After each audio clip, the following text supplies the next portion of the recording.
예, 인생은 우연을 가장한 필연이다. 인생은 우연을 가장한 필연이다라는 제목으로 하나님 말씀 증거하도록 하겠습니다. 그 룻을 설명할 때 이렇게 설명할 수 있죠. 실패한 사람이고 파산한 사람이고 이방 여자다. 그러니까 이스라엘에 사는 사람의 조건으로 볼 때는 모든 부분에서 안 될 요소가 다 있는 겁니다.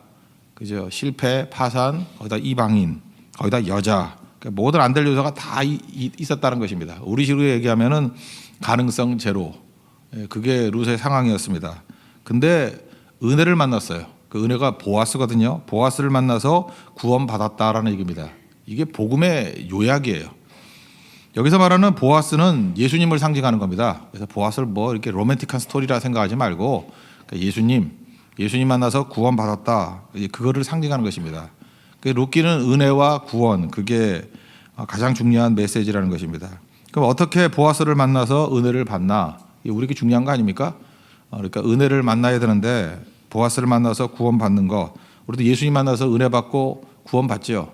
그래서 이걸 이제 문장으로 설명한 게 에베소서예요. 은혜로 말미암아 구원을 받았다. 이것이 이제 에베소서 표현이고 스토리로 나온 게 이제 룻기다 이렇게 생각할 수 있다는 것입니다.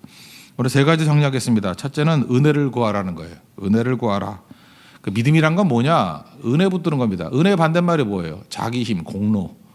그러니까 내 힘 붙드는 게 아니라 은혜 붙드는 거다. 공로 붙드는 게 아니라 은혜 붙드는 거다. 그게 믿음이라는 것입니다. 1절을 보니까 유력한 자 그랬더니 그 밑에 보세요. 부호라 그랬죠. 부자란 뜻이에요. 부자 보아스가 있었고요.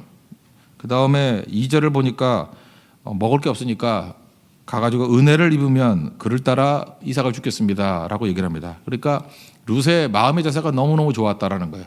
내가 열심히 일해서 내 공로로 뭐 돈 벌어 오겠습니다 이런 뜻이 아니라 나는 은혜 없이는 살 수 없는 존재라는 거예요. 은혜를 구하고 은혜를 주시면 거기서 이삭을 주어서 우리가 먹고 살 수 있습니다. 이렇게 접근했다는 거예요. 이게 귀한 거예요. 태도거든요. 똑같은 것도 은혜로 구하느냐 공로로 구하느냐 이게 다르다는 것입니다. 보상이란 건 뭡니까? 내 힘으로 했다라는 거죠. 은혜로 했다는 건 뭐예요? 내 힘으로 할 수 없는 일을 했다 그런 거 아닙니까? 그러니까 우리 인생도 마찬가지. 교회도 우리가 힘쓰고 애쓴다고 되는 게 아니라 하나님이 은혜 부어주시면 부흥합니다. 가정도 마찬가지예요. 하나님께서 은혜 부어주시면 길이 열려요. 개인도 마찬가지예요. 하나님 은혜 부어주시면 힘없게 된다는 것입니다. 그래서 은혜를 구해야 돼요. 이 보아스라는 이름 자체 아시죠? 보아스 야긴. 이 보아스라는 이름의 뜻이 뭐예요? 정전의 두 기둥 이름하고도 똑같은데 보아스는 그에게 능력이 있다. 그에게 힘이 있다. 보아스 이름이 그거예요. 그에게 힘이 있다. 그에게 능력이 있다. 예수님이죠. 그에게 힘이 있다. 힘 있는 분에게 나아가면 그 부호라고 설명했는데 보아스 이름 뜻이 그거예요. 우리를 구원해 주신다는 것입니다. 당시 이삭을 주우러 나가려던 이유가 뭐냐? 그 레위기 23장 22절에 보니까 추수할 때 그 두 가지예요. 귀퉁이는 추수하지 말라. 이렇게 소를 끌고 가거나 이렇게 쟁기질할 때 이렇게 돌면은 코너가 좀 남잖아요. 그거는 가난한 사람들 나그네들 먹게 만들어줘라. 또 하나 추수하다가 흘리는 거 다 주워가지 말라는 거예요. 저 흘리고 다녀라. 그래서 가난한 자와 거류민 그래 나그네를 위하여 남겨두라. 나는 너희 하나님 여호와니라. 그래서 우리 성도들이 가져야 될 태도는 이거예요. 좀 이렇게 가난한 나라 이런 데 가면요. 저 후하게 주세요. 후하게 주고. 그리고 어떤 선교나 이런 거 갈 때 약간의 여유가 있는 분이라 그러면 자기 여유분을 좀 더 갖고 가는 거예요. 그래서 이거는 은혜 베푸는 거야. 은혜 베푸는 거. 우리 교도 한번 실험을 한번 해보려고 그러는데 여러 팀들이 있지 않습니까? 뭐 많은 돈은 아니에요. 한 10만 원 정도씩 그 팀마다 주려고 그래요. 줘서 이걸 통해서 누구든 이렇게 돕거나 기쁘게 해주는 거 한번 해보라고. 근데 그건 시드머니예요. 10만 원 정도에 자기들이 좀 더 합쳐도 되고 그래서 어떤 대상이라든지 어떤 기관이라든지 어떤 사람이라든지 그에게 은혜가 뭔지 은혜를 베푸는 거예요. 그게 성도의 삶이라는 것입니다. 여기서 사실 나온 게 팁 제도거든요. 근데 미국 같은 데는 팁이 뭐 세금같이 그냥 당연히 내야 되는 것 같이 돼버렸는데 항상 흘리고 다니는 거예요. 더 주는 거예요. 왜? 우리는 은혜로 사는 존재이기 때문에. 그런 뜻이라는 것입니다. 그래서 가난한 자가 살게 되는 거예요. 너무 각박한 인생을 살아서는 안 된다는 것입니다. 그래서 룻은 그 은혜의 제도가 있었기 때문에 거기서 은혜를 누리잖아요. 그래서 교회는 은혜가 있어야 돼요. 교회는 좀 이렇게 흐르는 것도 있어야 되고 이렇게 흘리는 것도 있어야 되고 넉넉함도 있어야 되고 그게 반드시 있어야 된다는 것입니다. 그런데요, 사람들은 은혜를 싫어해요. 왜 은혜를 싫어하느냐 하면 부끄럽거든요. 나 은혜로 산다 그러면 되게 싫어해요. 내 공로로, 내 떳떳하게 내 돈 내고 내가 먹지 뭐 이런 식이에요. 그 안에 뭐가 있냐? 은혜를 싫어하는 마음이 있고 내 공로를 의지하는 마음이 있다고요. 그 말만 그런지 아십니까? 실제 자기 인생도 마찬가지예요. 제일 좋아하는 말이 뭔지 알아요? 나 자수성가했다. 되게 제일 무서운 사람이 자수성가했다는 사람이에요. 세상에 자수성가가 어디 있어요? 자기 힘으로 했다고요? 하나님이 도와주셨으니까까지 온 거지 자수성가했어요? 그 말 자체가 얼마나 불경한 말인지 아십니까? 하나님이 돕지 않았는데 내 힘으로 했다고요? 내 손에 하나님께서 힘 주셔서 한 거지. 그죠? 그걸 그런 식으로 표현한다는 거예요. 그래서 우리 힘으로 내가 했다. 그게 문제라는 것입니다. 은혜 붙잡아야 승리하는데 룻은 은혜 붙잡는 것을 절대 부끄러워하지 않았다는 것입니다. 그래서 빈손 들고 나갔더니 주님이 채워 주시잖아요. 여러분들 은혜를 부끄러워하지 마십시오. 그게 정말 중요한 거예요. 우리가 하나님이 도와야 사는 존재고 하나님이 함께해야 사는 존재고 하나님이 주셔야 받을 수 있는 존재라는 것입니다. 은혜 아니면 살 수 없다는 것을 보여주는 것이 솔로몬의 시편에 나오죠. 시편 127편 1절 여호와께서 집을 세우지 아니하시면 세우는 자의 수고가 헛것. 여호와께서 성을 지키지 아니하시면 아무리 파수꾼이 깨어서 지킨다 할지라도 안 되는 것, 헛것. 그 다음에 2절을 보니까 일찍 일어나고 늦게 누우며 우리 얼마나 열심히 살아요. 이렇게 수고에 떡을 먹어도 헛것. 수고한다고 열매 거두는 거 아니에요. 그리고 여호와께서 사랑하신 자에게 평안함을 주는 거죠. 잠을 주신다는 거. 그러니까 다 뭐야 이게 은혜 아니면 안 된다는 얘기예요. 그래서 시편 127편 1절 2절을 꼭 암송을 하십시오. 그 은혜를 무시하고 지멋대로 사는 사람들은 나중에 가서 이 고백이에요. 이 말씀이 좋은 이게 은혜가 되고 좋은 사람들 있죠. 이게 헛살아서 그래요. 이거 젊어서부터 이걸 가슴에 새겨야 돼요. 하나님 불쌍히 주세요. 은혜 주세요. 그러면 된다고요. 사실 우리 성교도 막막했는데 뭐 여러 가지 상황에서 하나님 옆에 계속 은혜만 구했더니 또 멤버가 채워지는 것 같아요. 그죠? 350명 정도가 가야 되는데 하나님께서 채워주셔서 이제 뭐 어저께까지인가 280명인가 됐다 그러니까 이제 또 은혜 부어주시면 또 알아 이러다가 또 400, 500명 넘게 갈지 모르죠. 그러니까 은혜를 구해야 돼. 계속 하나님 은혜 부어주시면 그 사람들의 마음을 녹여주시고 추수할 사람들을 보내주시고 또 생각지도 않았던 곳에 길을 열어주시고 그러니까 여러분 은혜로 사는 법을 배워야 돼요. 근데 자신만만하게 우리 실력으로 이거는 능히 감당해 이거는 뭐 아무것도 아니야 그죠? 뭐 손가락으로도 할 수 있어 이런 식의 표현하지 말라니까. 이거 망하려고 작정한 거예요. 공로가 아니에요. 보상이 아니에요. 하나님의 은혜로 되는 거라는 거 그걸 꼭 붙들고 언제나 겸손한 모습으로 하나님의 은혜만을 구하는. 그래서 믿음은 은혜 붙드는 거예요. 룻이 승리했던 건 뭐예요? 은혜 붙들었기 때문에 승리하는 거예요. 여러분들 항상 은혜 붙드는 우리 믿음의 종 되기를 바랍니다.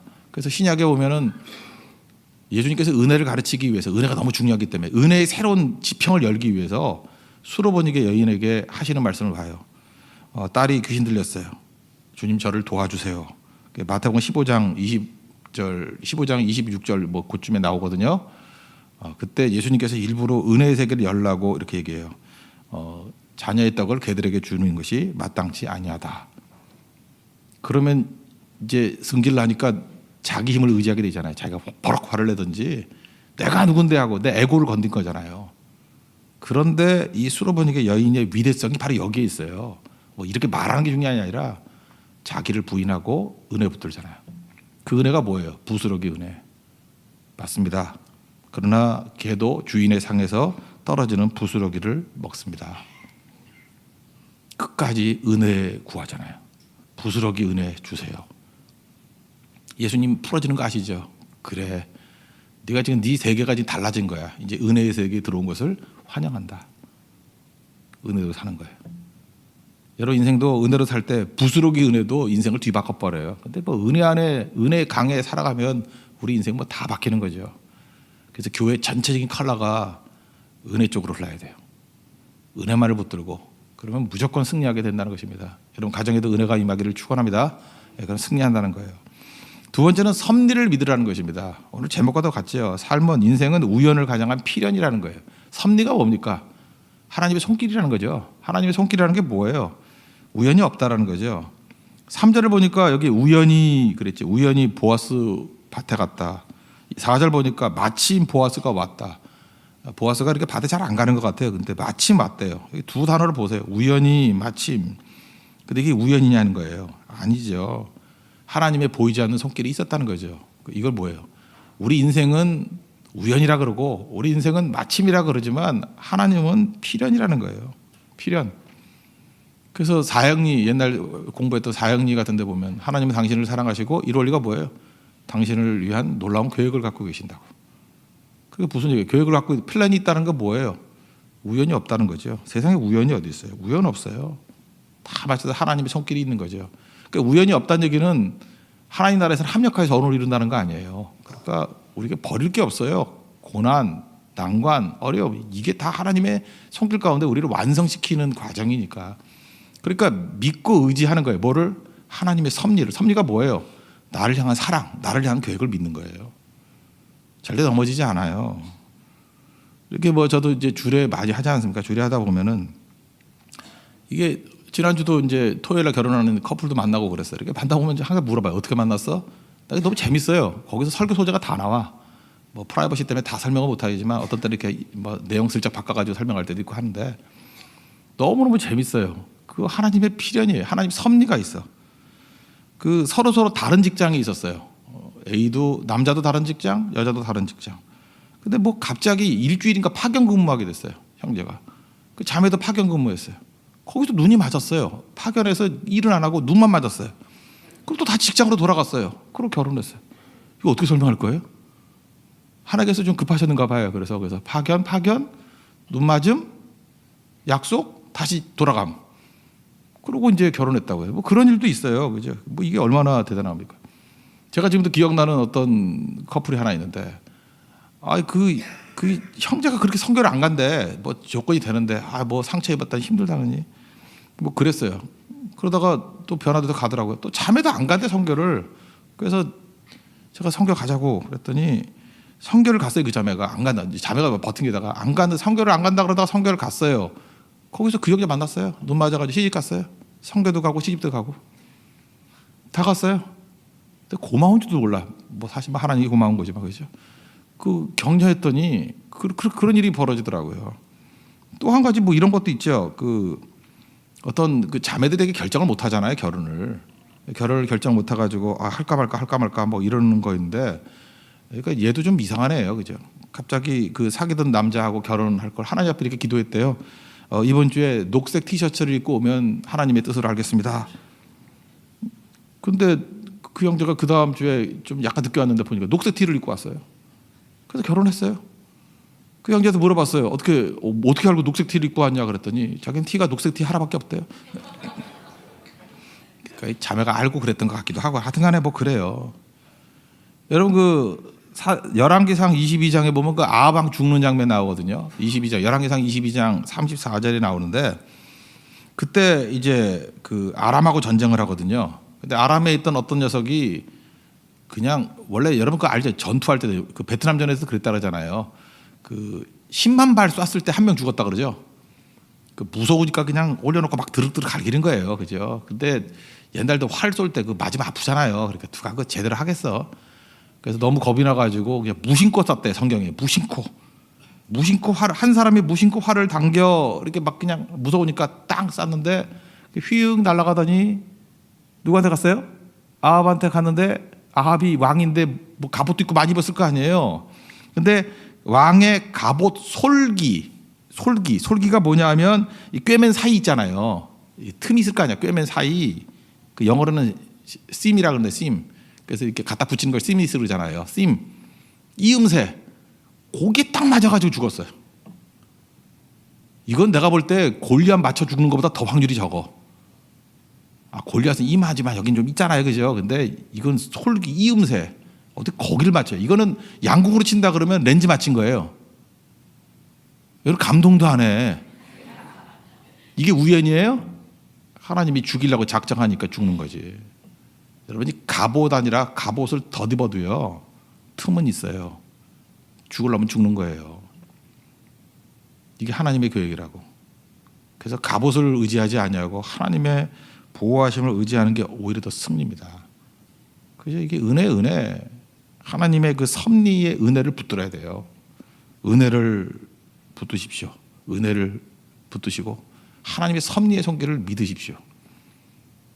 이게 주님의 메시지예요. 요셉이 우연이었어요? 미디안 상인에게 팔려간 거 그거 필연이에요. 보디발의 집에 간 거 그게 우연이에요? 그 필연이에요. 감옥에 들어간 거 그게 우연이에요? 필연이에요. 그 모든 우리는 다 우연이라 그러는데 다 필연이 연결돼 가지고 바로 앞에 선 거예요. 애굽의 총리가 된 거, 구원자가 된 거라고.